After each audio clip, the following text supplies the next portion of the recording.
आज हम पढ़ने वाले हैं इलेक्ट्रोकेमिस्ट्री। इससे पहले हमने पढ़ लिया है आपका सॉल्यूशन, ठीक है।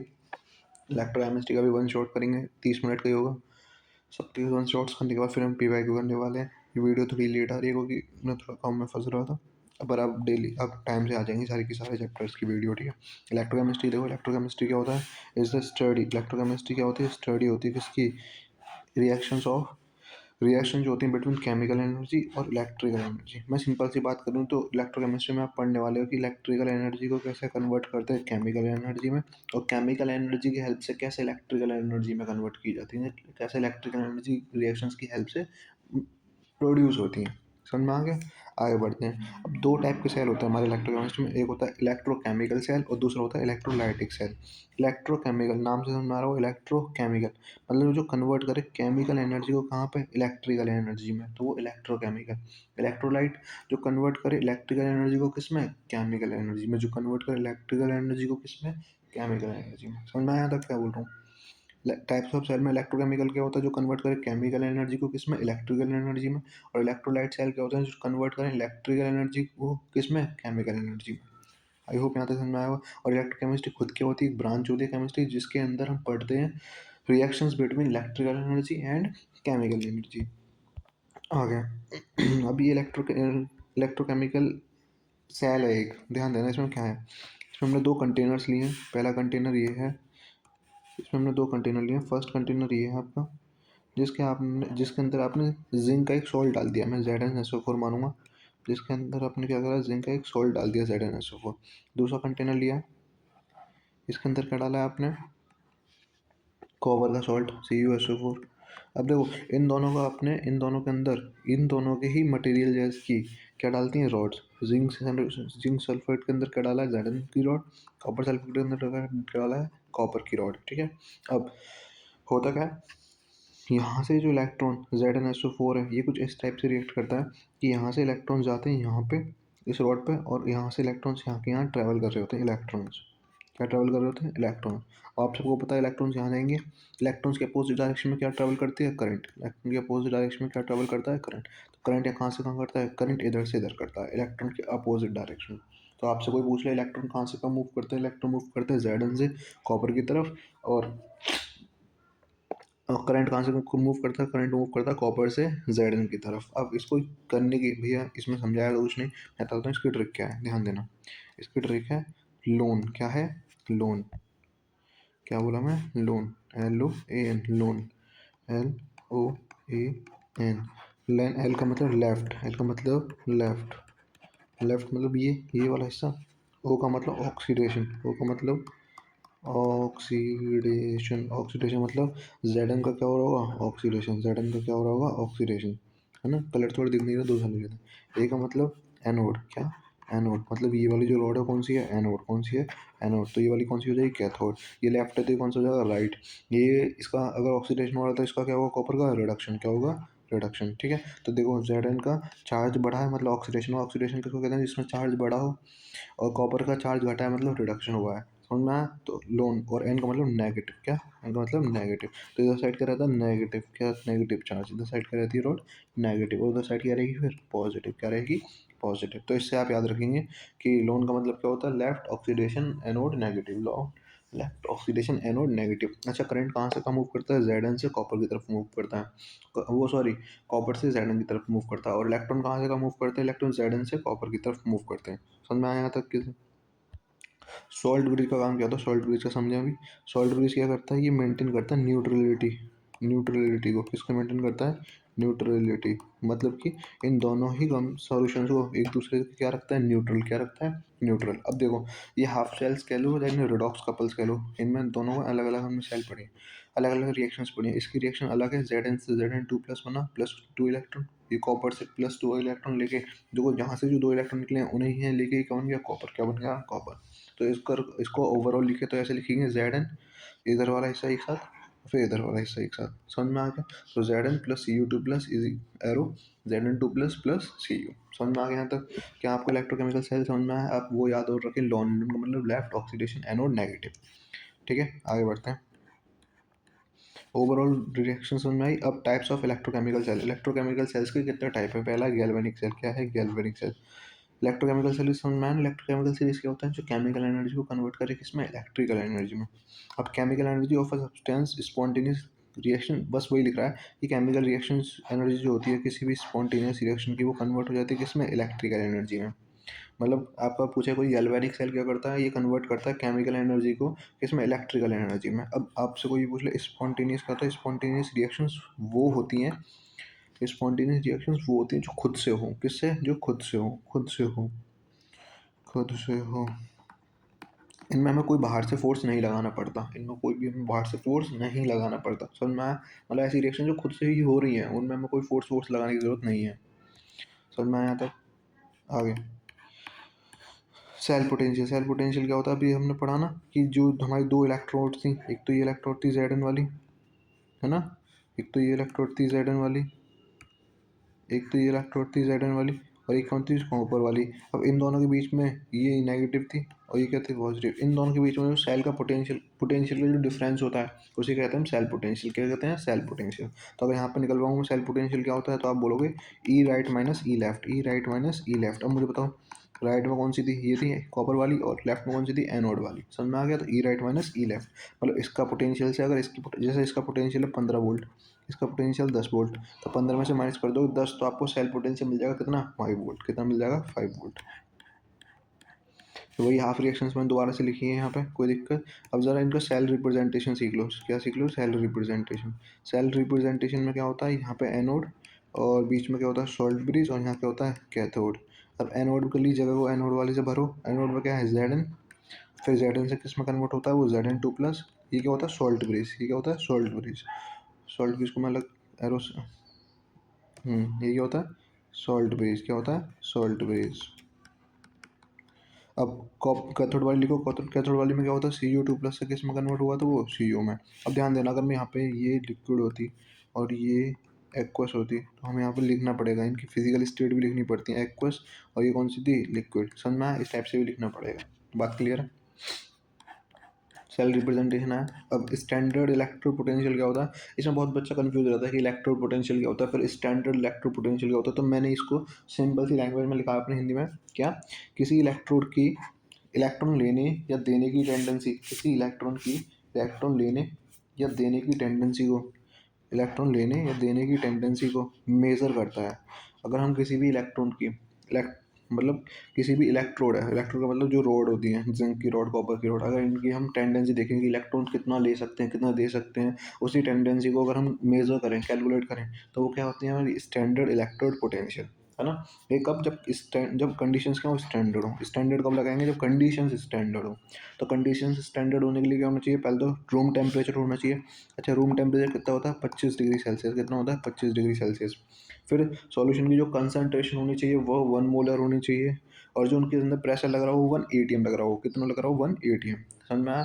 अब एक आपसे क्वेश्चन पूछा जाएगा, स्टैंडर्ड हाइड्रोजन इलेक्ट्रोड कितना होता है? Standard hydrogen electrode, hydrogen standard hydrogen electrode potential कितना होता है? तो आप बोलेंगे कितना होता है? वो 0। कितना होता है? 0। याद रखें इसको, ठीक है? बात क्लियर है? Non equation. नॉन इक्वेशन क्या होती है? मैथमेटिकली फॉर्मूला होता है जो हमें रिलेशन देता है किसके बारे में? ई सेल मतलब इलेक्ट्रो पोटेंशियल और स्टैंडर्ड इलेक्ट्रो पोटेंशियल के बीच में। तो वो फॉर्मूला क्या होता है? फॉर्मूला ही याद करना है इसमें। E cell is equal to E nought cell. E cell क्या होता है? Standard potential, standard electro potential. E nought cell क्या होता है? ओ सॉरी, ई सेल क्या होता है? Electrode potential. क्या होता है? Electrode potential.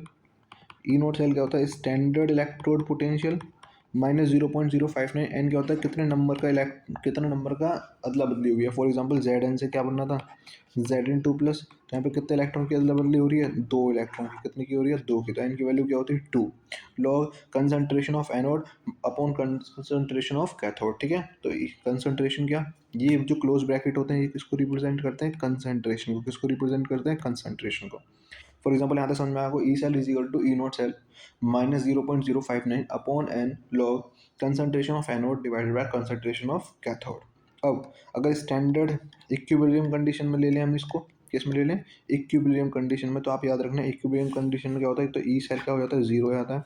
दूसरा लॉग एनोड अपन कैथोड नहीं रहता, वो क्या बन जाता है के सी, मतलब इक्विलिब्रियम कांस्टेंट क्या बन जाता है, इक्विलिब्रियम कांस्टेंट।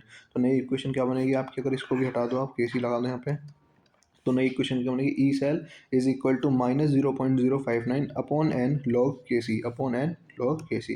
इक्विलिब्रियम लिख के देगा क्वेश्चन में, तो ये वाली इक्वेशन लगाना, ठीक है। इसमें कुछ नहीं भाई, डेराइव वेराइव तो करना नहीं है हमें, सीबीएसई में पढ़ रहे हैं हम, और वो भी केमिस्ट्री पढ़ रहे हैं। यूपी बोर्ड और सीबीएसई बोर्ड में केमिस्ट्री में कोई भी डेरिवेशन नहीं आता है, आपको सिर्फ फॉर्मूले याद करने हैं, अच्छे से करने हैं। अब अगर आपसे गिब्स एनर्जी पूछ ले, मैं बता देता हूँ आपको गिब्स एनर्जी क्या होती है। अगर गिब्स एनर्जी, ध्यान देना, ग्रेटर देन हो मतलब लेस देन हो जीरो से, तो ये क्या होती है, रिएक्शन स्पॉन्टेनियस। मतलब जब भी रिएक्शन नेगेटिव होगी तो क्या होगी, स्पॉन्टेनियस। और अगर गिब्स एनर्जी क्या है आपकी, ग्रेटर देन है इससे, जीरो से, तो क्या होगी, नॉन स्पॉन्टेनियस। मतलब अगर वैल्यू पॉजिटिव में आ गई तो क्या होगी reaction, non spontaneous. Non spontaneous का मतलब वो खुद से नहीं होगी, हमें करनी पड़ेगी, कराना पड़ेगा उससे, ठीक है। तो गिब्स एनर्जी के समझ में आ गया, स्पॉन्टेनियस कब होती है, नॉन स्पॉन्टेनियस क्या होती है। अब इसको मेजर करने के लिए गिब्स एनर्जी क्यों निकालते हैं, इसीलिए कि हम पता कर पाए कोई रिएक्शन स्पॉन्टेनियस है या नॉन स्पॉन्टेनियस है। उनका फॉर्मूला क्या होता है, -NF E0 सेल। अगर हमें स्टैंडर्ड में निकालनी है तो E0 सेल का यूज़ करेंगे, अगर डायरेक्ट गिब्स एनर्जी निकालनी है सिर्फ, तो ई सेल का यूज़ करेंगे। अब एन क्या होता है, नंबर ऑफ इलेक्ट्रॉन कितना लवली हो रही है। एफ का मतलब क्या होता है, फैराडे कांस्टेंट। एफ का मतलब क्या होता है, फैराडे कांस्टेंट, एग्जाम में गिवन मिलेगी वैल्यू, ठीक है। और ई सेल का मतलब क्या होता है, सेल पोटेंशियल। क्या होता है, सेल पोटेंशियल। आई होप यहाँ तक का समझ में आ रहा होगा। गिब्स एनर्जी क्या होती है, वो बताती है कि कौन सी रिएक्शन स्पॉन्टेनियस है, कौन सी नॉन स्पॉन्टेनियस है। अब ध्यान देना, कुछ मैथमेटिकली टर्म्स पढ़ने हैं, ये आप सबको पढ़ रखा, मैं इसमें ज़्यादा टाइम नहीं लूँगा। रेजिस्टेंस क्या होता है, R is to rho L upon A, R is to rho L upon A. Rho क्या होती है, रजिस्टिविटी। रो क्या होती है, रजिस्टिविटी, ठीक है। अब अगर मैं आपसे पूछूं, रेजिस्टेंस क्या होता है, जो अपोज करता है करंट को, इसके सही यूनिट क्या होती है, ओम होती है। R is to rho L upon A, R क्या होता है रेजिस्टेंस, रो क्या होता है रेजिस्टिविटी, और एल अपॉन ए क्या होता है सेल कांस्टेंट। क्या रहता है, सेल कांस्टेंट। मतलब किसी की लेंथ और एरिया तो सेल का कांस्टेंट ही रहेगा ना। अगर हम बोलें कि हमने एक सेल लिया जिसकी लेंथ इतनी, एरिया इतनी, मतलब वही सेल है, उसके अंदर रेजिस्टेंस आपके 5 वोल्ट का है और अगली बार 10 वोल्ट का है, पर लेंथ और एरिया तो वही रहा ना, तो सेल कांस्टेंट हमेशा क्या रहता है, इक्वल। फॉर इक्वल सेल के लिए, अगर कोई सेम सेल लिया तो ही इक्वल मिलेगा, वरना नहीं मिलेगा, है ना। तो ज़रूरी नहीं ना मिले। आगे बढ़ते हैं, कंडक्टेंस क्या होता है, रेसिप्रोकल होता है किसका, रेजिस्टेंस का। कंडक्टेंस क्या होता है, रेसिप्रोकल होता है किसका, रेजिस्टेंस का, ठीक है। तो इसकी ऐसा यूनिट क्या होती है, ओम इनवर्स मीटर मोह। पहली क्या होती है, अब देखो कंडक्टेंस जी से रिप्रेजेंट करते हैं, ये बिल्कुल रेसिप्रोकल होता है रेजिस्टेंस का। तो इसकी ऐसा यूनिट होती है, पहले तो ओम ही ऊपर जाएगा, तो ओम इनवर्स। ओम इनवर्स को हम मोह भी लिख देते हैं, और तीसरा क्या लिखते हैं, साइमन। क्या लिखते हैं, साइमन, ठीक है। ओम इनवर्स मोह और तीसरा साइमन। यहाँ तो कोई दिक्कत। रजिस्टिविटी मैंने पढ़ाई थी, रो क्या होती है, ये रो उसी फॉर्मूले से निकाला मैंने, R equals to rho L upon A से। रजिस्टिविटी का फॉर्मूला क्या होता है, ओम मीटर। क्या होता है, ओम मीटर। अब ध्यान देना, कंडक्टिविटी क्या होती है, कंडक्टिविटी कप्पा से रिप्रेजेंट करते हैं, के से। कंडक्टिविटी से रिप्रेजेंट करते हैं, के से, कप्पा से। ये क्या होती है, reciprocal of resistivity, reciprocal of resistivity, ठीक है। इस मतलब रेसिस्टिविटी का बिल्कुल अपोजिट, उल्टा। उसकी ऐसा यूनिट क्या होती है, ऐसा यूनिट होती है ohm inverse metre inverse, ohm inverse metre inverse. दूसरी क्या होगी, मोहो मीटर इनवर्स, मोहो के आगे इनवर्स मिल गया मैंने, मोहो मीटर इनवर्स। और तीसरी क्या होती होगी, साइमन मीटर इनवर्स। समझ में आ गया। तो ohm inverse metre inverse, mho metre inverse और साइमन मीटर इनवर्स, ये होती है इसकी ऐसा यूनिट। क्या होती है, ऐसा यूनिट। आई होप यहाँ तक की कोई दिक्कत नहीं होगी आप लोगों को। अब इलेक्ट्रिकल कंडक्टेंस किस किस पर डिपेंड करता है, मतलब किसी भी सब्सटेंस के अंदर से कितनी इलेक्ट्रिसिटी फ्लो करेगी, वो किस किस पर डिपेंड करती है। समझ में आ रहा है। तो ये किस पर डिपेंड करेगी, मूवमेंट ऑफ इलेक्ट्रॉन। जितने ज़्यादा इलेक्ट्रॉन्स को मूवमेंट हो रहा होगा एक फिक्स डायरेक्शन में, वो उतना ही करंट प्रोड्यूस करेगा, मतलब कि फ्लो करेगा।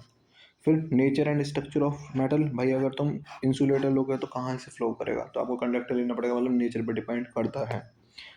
नेचर ऑफ बैलेंस इलेक्ट्रॉन पर एटम, जितने ज़्यादा बैलेंस इलेक्ट्रॉन होंगे, मतलब जितने ज़्यादा फ्रीली इलेक्ट्रॉन्स होंगे उतनी ज़्यादा इलेक्ट्रिसिटी कंडक्ट होगी, ठीक है। टेम्परेचर, अगर कंडक्टेंस में डिक्रीज करते हैं टेम्परेचर, कंडक्टेंस डिक्रीज होता है विद इंक्रीज ऑफ टेम्परेचर। मतलब क्या, अगर आप टेम्परेचर बढ़ाओगे, तो मैंने आपको बताया था कंडक्टर में क्या होता है आपका, जो कंडक्टेंस होता है वो क्या हो जाता है, घट जाता है। क्यों कंडक्टेंस क्यों घटता है, क्योंकि रेजिस्टेंस क्या होता है, बढ़ जाता है। रेजिस्टेंस क्यों बढ़ता है, क्योंकि देखो भाई टेम्परेचर बढ़ाओगे दो मॉलिक्यूल्स आपस में जब बहुत जल्दी जल्दी टकराएंगे तो क्या होगा, वो एनर्जी लूज करेंगे, जिसकी वजह से क्या होता है, कंडक्टेंस क्या हो जाता है, रेजिस्टेंस क्या हो जाता है, ज़्यादा हो जाता है, रेजिस्टेंस क्या हो जाता है, ज़्यादा हो जाता है, और कंडक्टेंस क्या हो जाता है, कम हो जाता है। समझ में आया?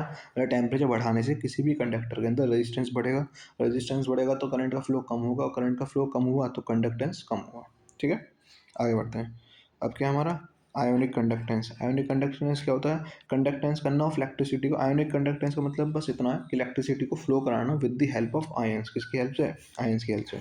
अब ये किस किस पर डिपेंड करती है, नेचर ऑफ इलेक्ट्रोलाइट एडेड। भाई देखो, कोई ऐसा इलेक्ट्रोलाइट लिया जो आयंस में कन्वर्ट ही नहीं होता, तो कहाँ से इलेक्ट्रिसिटी फ्लो होगी? तो आप सबसे पहले नेचर ऑफ इलेक्ट्रोलाइट पर डिपेंड करती है।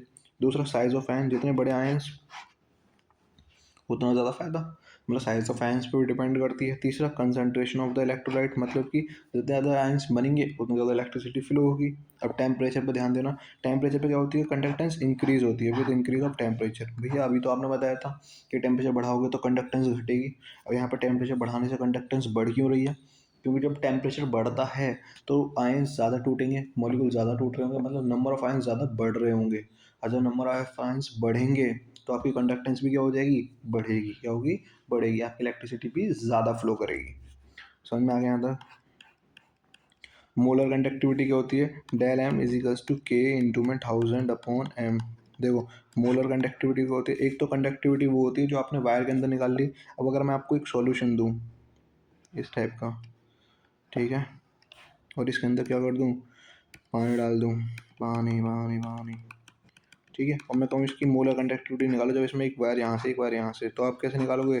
जब आपको सॉल्यूशन बताओ तो इसकी मोलर कंडक्टिविटी निकालते हैं, इसकी सिंपल कंडक्टिविटी नहीं निकालते, इसकी क्या निकालते हैं, मोलर कंडक्टिविटी, जिसका फॉर्मूला क्या होता है, के इंटू 1000 अपॉन एम। के इंटू 1000 अपॉन एम। के क्या होता है, कप्पा जो कंडक्टिविटी होती है, एम क्या होती है, मोलरिटी। क्या होती है? मोलरिटी। ठीक है, इंटू 1000, मोलरिटी इंटू 1000। मोलरिटी यहाँ पे किसका काम कर रही होती है, कंसंट्रेशन का। किसका काम कर रही होती है, कंसंट्रेशन का। ओके, कोई दिक्कत नहीं आता किसी को भी? बताओ बताओ। ठीक है, ऐसा यूनिट यहाँ की अभी बना लेते हैं। ऐसा यूनिट क्या होगी बताओ, मोलर कंडक्टिविटी का formula del M is to K into 1000 upon M. अब के की ऐसा यूनिट क्या होती है, कंडक्टिविटी की होती है ओम इनवर्स, मीटर इनवर्स, और मोलरिटी की क्या होती है, मोल पर लीटर वॉल्यूम। वॉल्यूम किस में पहुँच जाएगा, मीटर क्यूब में। तो यहाँ पे मीटर क्यूब में तो क्या बनी, ohm inverse metre square mole inverse. ठीक है, ये बनती है। अब ओम इनवर्स को आप मोह भी लिख सकते हो, साइमन भी लिख सकते हो। समझ में आ गया? ऐसा यूनिट यही बनेगी, ohm inverse metre square mole inverse. मैंने यहाँ बना के इसलिए दिखाई है, लिख के इसलिए नहीं लाया था ताकि आपको समझा पाऊँ, कैसे भी आप खुद भी बना सकते हो अगर भूल जाओ तो। समझ में आ गया? अब variation of conductivity with molar conductivity, देखो भाई, कंडक्टिविटी ऑलवेज डिक्रीज करती है with decrease in concentration for the strong both strong and weak electrolytes. समझना क्या बोल रहा हूँ, कंडक्टिविटी क्या होती है, कंडक्टिविटी के ये ऑलवेज डिक्रीज करती है। क्या करती है, ऑलवेज डिक्रीज करती है। कंडक्टिविटी डिक्रीज करेगी जब कंसंट्रेशन हम कम कर देंगे, स्ट्रॉन्ग हो या वीक इलेक्ट्रोलाइट हो, किसी की भी कंसंट्रेशन कम करेंगे तो कंडक्टिविटी अपने आप कम हो जाएगी। ऐसा मैं क्यों बोल रहा हूँ, कंडक्टिविटी क्या होती है, कितनी इलेक्ट्रिसिटी कंडक्ट करी जाएगी, है ना, कितनी इलेक्ट्रिसिटी कंडक्ट हो रही है, वही कंडक्टिविटी है। अब ध्यान देना, आप अगर कंसंट्रेशन कम कर रहे हो इलेक्ट्रोलाइट्स की, इसका मतलब आप नंबर ऑफ आयंस को कम कर रहे हो। नंबर ऑफ आयंस कम हो रहे हैं, इसका मतलब क्या हो रही है आपकी, ये जो कंडक्टिविटी है अपने आप ही क्या हो जाएगी, कम हो जाएगी। तो याद रखना, कंडक्टिविटी के टाइम पे स्ट्रॉन्ग हो या वीक हो कोई फर्क नहीं पड़ता, कंडक्टिविटी ऑलवेज क्या होगी, कम होगी। क्या होगी, ऑलवेज कम होगी। समझ में आ गया? कोई दिक्कत? मोलर कंडक्टिविटी इंक्रीज करती है with decrease in concentration. Molar conductivity भी इंक्रीज, मोलर कंडक्टिविटी क्या करती है, डिक्रीज करती है जब हम क्या इंक्रीज करते हैं, जब हम क्या करते हैं, डिक्रीज करते हैं कंसंट्रेशन में। ऐसा क्यों? क्योंकि फॉर्मूला देखो, डेल एम के इंटू 1000 अपॉन एम। अब जब ध्यान देना, अगर मोलर कंडक्टिविटी घटेगी तो आपकी वो कंसंट्रेशन, अगर आपकी घटेगी, कंसंट्रेशन क्या होगी, घटेगी, तो मोलर कंडक्टिविटी क्या होगी, बढ़ेगी। क्या होगी, बढ़ेगी। अब आपको ये ग्राफ कभी कभी पूछ लेता है तो आप याद रखेंगे, अगर बिल्कुल स्ट्रेट ग्राफ जा रहा है इस टाइप से जिसमें बहुत कम चेंज हो रहा है तो वो किसका होता है, स्ट्रॉन्ग इलेक्ट्रोलाइट्स का। किसका होता है, स्ट्रॉन्ग इलेक्ट्रोलाइट्स का। और अगर कोई ग्राफ ऐसा जा रहा है जो बहुत जल्दी जल्दी चेंज हो रहा है तो ये किसका होता है, वीक इलेक्ट्रोलाइट्स का। किसका होता है, वीक इलेक्ट्रोलाइट्स का। आप यहाँ से भी समझ सकते थे कंडक्टिविटी वाला, वो भी समझाऊँ मैं, कंडक्टिविटी वाला कैसे, del M is equals to K into 1000 upon M. अगर यहाँ पे एम की वो निकालें तो क्या बनेगा, डेल एम नीचे पहुँच जाए एम इंटू में के इंटू 1000 अपॉन डेल एम।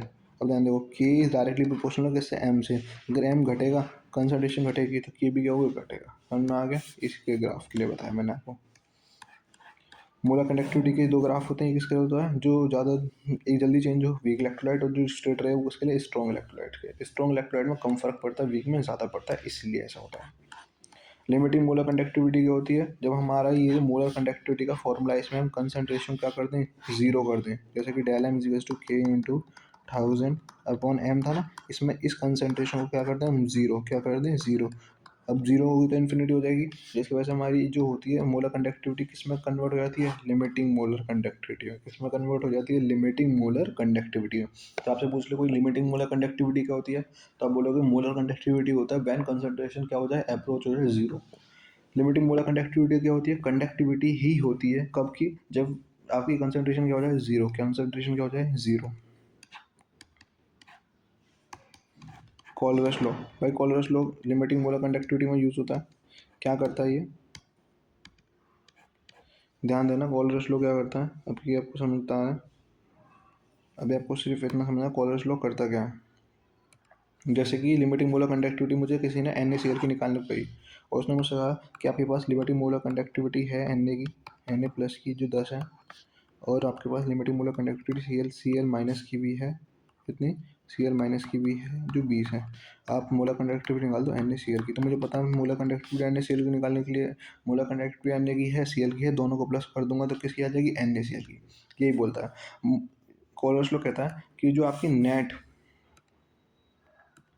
क्या कहता है, जो आपकी नेट मैग्नेटिक फील्ड, जो आपकी नेट क्या होगी, मोलर कंडक्टिविटी होगी, लिमिटिंग मोलर कंडक्टिविटी, वो सम होती है किसके, molar conductivity of ions plus molar conductivity of cations. Molar conductivity of ions plus molar conductivity of cations, ठीक है। अब इसी के अंदर दो फॉर्मूला और आते हैं, डिग्री ऑफ डिसोसिएशन और डिसोसिएशन कांस्टेंट। अगर आपसे कोई पूछ ले डिग्री ऑफ डिसोसिएशन निकालो, ठीक है, डिग्री ऑफ डिसोसिएशन निकालो, तो उसका फॉर्मूला क्या होता है, डेल एम, मतलब कि molar conductivity divided by limiting molar conductivity. क्या बोला मैंने, कंडक्टिविटी, मोलर कंडक्टिविटी, उसको डिवाइड कर दो किससे, लिमिटिंग मोलर कंडक्टिविटी से। आपसे कोई पूछ ले डिग्री ऑफ डिसोसिएशन होता क्या है, उसे रिप्रेजेंट करते हैं हम अल्फा से। किससे रिप्रेजेंट करते हैं, अल्फा से। और ये होता क्या है, ये रेशियो होता है मोलर कंडक्टिविटी का to the limiting molar conductivity से। समझ में आ गया? अब डिसोसिएशन कांस्टेंट निकलवा ले, के से निकलवा ले, इसे क्या कहते हैं, डिसोसिएशन कांस्टेंट निकलवा ले, तो इसका formula C alpha square. C का मतलब क्या होता है, कंसंट्रेशन, अल्फा का मतलब degree of dissociation, one minus alpha, तो इसका फॉर्मूला क्या होता है, C alpha square upon one minus alpha. I hope यहाँ तक का कोई दिक्कत नहीं हो। कॉलरस लॉ क्या होता है, कॉलरस लॉ कहता है कि पूरे कंपाउंड की जो लिमिटिंग मोलर कंडक्टिविटी होती है, वो क्या होती है, सम होती है उसके आयंस की और कैटायंस की। समझ में आ गया यहाँ तक? फ्राइडे का पहला लॉ क्या कहता है, जो मास जितना सब्सटेंस डिपॉजिट होगा, मास का सब्सटेंस जो डिपॉजिट होगा या किसी इलेक्ट्रॉन से निकलेगा, वो डायरेक्टली प्रोपोर्शनल होगा कितना चार्ज आपने दिया है। फॉर एग्जांपल ये एक इलेक्ट्रोड है, इससे कितना मास यहाँ पे डिपॉजिट होगा या कितना मास इससे निकल के जाएगा, वो किस पर डिपेंड करता है, आपने कितना चार्ज इस कंटेनर को दिया है। समझ में आ गया? तो इसका फॉर्मूला क्या होता है, मास जितना डिपॉजिट होगा वो डायरेक्टली प्रोपोर्शनल है किससे, क्यू से। मास को कभी कभी डब्ल्यू भी लिख देते हैं, ठीक है, क्या लिखते हैं, W. Mass is directly proportional to Q, तो M is equal to directly proportional हटा तो जेड आया, क्या है, जेड। जेड क्या होता है, इलेक्ट्रोकेमिकली डिपोजिट, इलेक्ट्रोकेमिकली डिपोजिट, ठीक है। कॉन्स्टेंट वैल्यू एग्जाम में गिवन वैल्यू मिलेगी। W is equal to Z Q, M is equal to Z Q, ये एक फॉर्मूला। अब आपने एक फिजिक्स में पढ़ा था I is equal to Q upon T, तो अगर यहाँ पे अगर क्यू का फॉर्मूला बनाओगे तो क्या बनेगा, आई इंटू टी। तो एम का दूसरा फॉर्मूला क्या हुआ, कितना मास डिपोजिट होता है, वो क्या हुआ, जेड इंटू में आई इंटू में टी, जेड इंटू में आई इंटू में टी। समझ में आ गया? फ्राइडे का पहला लॉ समझ में आया। फ्राइडे ने क्या बोला, कितना मास किसी रोड पर लगेगा या वहाँ से निकलेगा, वो किस पर डिपेंड करता है, कितना आपने चार्ज उसको दिया है। सेकंड लॉ क्या कहता है, सेम अमाउंट ऑफ चार्ज अगर आप फ्लो कराते हो डिफरेंट इलेक्ट्रोलाइट्स में, फॉर एग्जांपल मैंने एक इलेक्ट्रोलाइट ले लिया और एक इलेक्ट्रोलाइट ही लिया, और दोनों के अंदर same amount of current flow कराया, दोनों के अंदर same amount of current flow कराया, तो हम देखेंगे जो उसका मास होता है सब्सटेंस का जो डिपॉजिट होता है, वो इक्विवेलेंट होता है, रेशियो प्रोपोर्शनल होता है टू देयर इक्विवेलेंट वेट के। मतलब M1 किसके इक्वल हो जाएगा, ये मास जो डिपॉजिट होगा किसके, उसी के इक्विवेलेंट वेट के, और M2 किसके इक्वल हो जाएगा, मास ऑफ सेकंड वाले के इक्विवेलेंट वेट के। तो M1 equal to E1, M क्या होता है, मास, और ई क्या होता है, इक्विवेलेंट वेट। तो M1 किसके इक्वल हो जाएगा, E1 के, और M2 किसके हो जाएगा, E2 के। उसे इस टाइप से लिखते हैं formula, M1 upon M2 is equal to E1 upon E2। समझ में आ गया? बात क्लियर है? फ्राइडे का सेकंड लॉ भी समझ में आ गया, फ्राइडे का फर्स्ट लॉ भी समझ में आ गया। आगे बढ़े।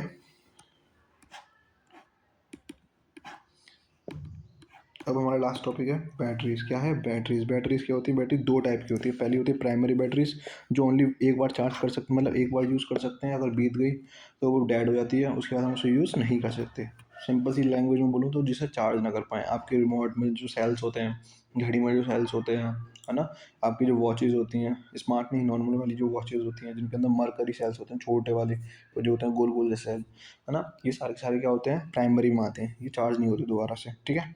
सेकेंडरी बैटरीज क्या होती हैं? जो रिचार्जेबल हो। क्या हो? रिचार्जेबल, जिन्हें हम चार्ज कर पाएँ। तो ध्यान दो, प्राइमरी बैटरीज क्या होती हैं? The reactions occur only one times, जिनके अंदर से रिएक्शन एक बार ही हो पाए। After use over a period of time, अगर हम उन्हें एक पीरियड ऑफ टाइम के लिए यूज़ कर ले तो उसके बाद क्या हो जाती है, वो बैटरी डेड हो जाती है, ख़त्म हो जाती है, वो यूज़ नहीं होती, ठीक है। उनका पहला एग्जांपल लैंकलैंच सेल या ड्राई सेल बोल लो आप। लैंकलैंच सेल या ड्राई सेल्स क्या होते हैं? वो मोटा सा सेल देखा होगा आपने, जो पहले आता था घड़ी वगैरह में लगता था, बहुत गोल सा मोटा सा, है ना, जो उसमें आपकी टॉर्च वगैरह जो होती थी उनमें लगता था, ठीक है, लैंकलैंच सेल। अगर आपसे कोई पूछ ले, अब आपसे पूछेगा क्या इसमें, ये नहीं पूछेगा लैंकलैंच सेल होता क्या है क्या नहीं है, सिंपल पूछेगा एनोड पे क्या होता है, उसके कैथोड पे क्या होता है। तो याद रखना, एनोड पे क्या होता है लैंकलैंच सेल के, जिंक होता है, और कैथोड पे क्या होता है, कार्बन, ठीक है। और उसके आसपास की जगह पे जो खाली रह जाती है उसमें क्या होता है, MnO2, क्या होता है, MnO2। फिर आपसे पूछेगा उस सेल का पोटेंशियल कितना होता था, तो उसका होता था 1.5 वोल्ट। कितना होता था? 1.5 वोल्ट।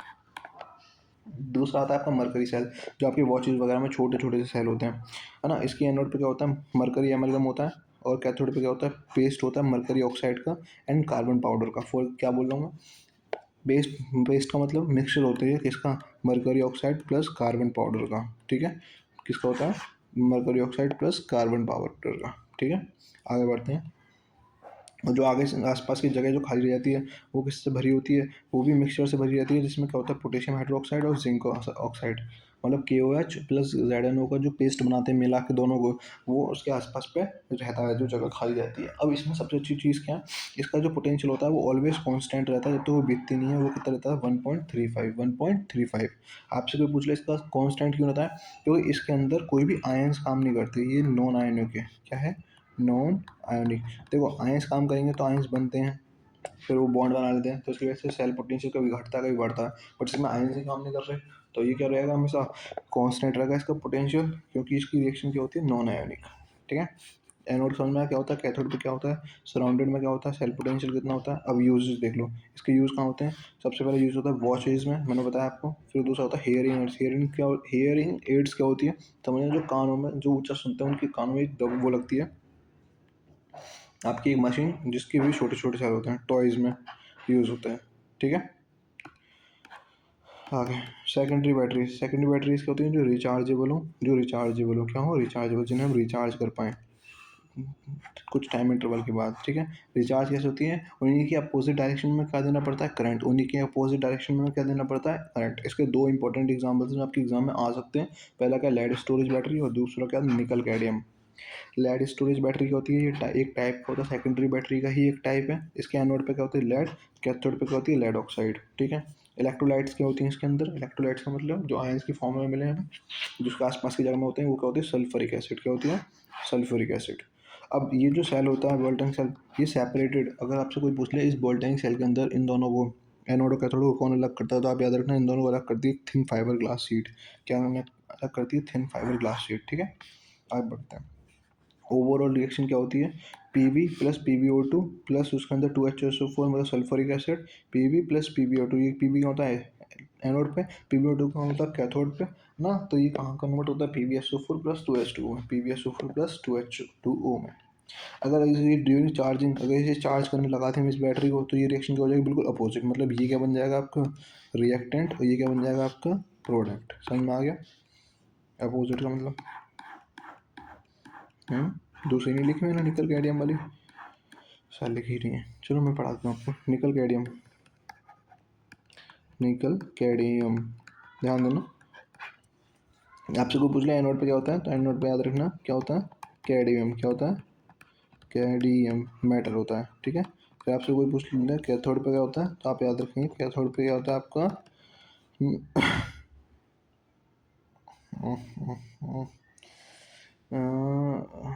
हाइड्रो, अरे सोडियम हाइड्रो, निकल कैडियम ना, अच्छा हाँ, क्या होता है, sodium oxy oxy OXY oxy hydroxide, sodium oxy hydroxide, hydro oxide. मैं सोडियम को लिख रहा हूँ, निकल लिखना चाहिए निकल ऑक्सी हाइड्रोक्साइड, है ना, क्या लिखना चाहिए निकल ऑक्सी हाइड्रोक्साइड। ध्यान देना कैथोड में क्या होता है आपका, आपका होता है निकल ऑक्सी हाइड्रोक्साइड। ये कुछ इस टाइप की दिखती है हाइड्रोक्साइड, किस टाइप की, निकल, फिर ये ऑक्सी और नीचे अंदर क्या हाइड्रोक्साइड, ठीक है, इस टाइप की। ओवरऑल रिएक्शन क्या होती है, ध्यान देना। ओवरऑल रिएक्शन में सबसे पहले क्या आता है आपका कैडमियम, कैडमियम क्या होता है CD, फिर क्या होता है निकल हाइड्रोक्साइड NiOH का OH का। अब इसको कन्वर्ट करते हैं हम प्रोडक्ट में, तो प्रोडक्ट क्या बनता है CdOH, मतलब दोनों तरफ क्या लग जाता है हाइड्रोक्साइड और NiOH, ठीक है। तो क्या होती है, ये कहाँ होती है एनोड पे कैडमियम मेटल, और कैथोड पे क्या आता है निकल ऑक्सी हाइड्रोक्साइड। अब प्रोडक्ट क्या बनते हैं CdOH और NiOH, ठीक है। ये निकल बैटरी के बारे में पढ़ लिया हमने, बस इतना ही पढ़ना था आपका। यहाँ पे कंप्लीट होता है आपका इलेक्ट्रोकेमिस्ट्री 30 मिनट के अंदर। Thank you. अब प्लीज़ यार चैनल को फॉलो ज़रूर कर लो, मुझे बताया करो कि आपको और क्या क्या चाहिए एग्ज़ाम में, ठीक है, जितने भी हैं, ठीक है, बाय।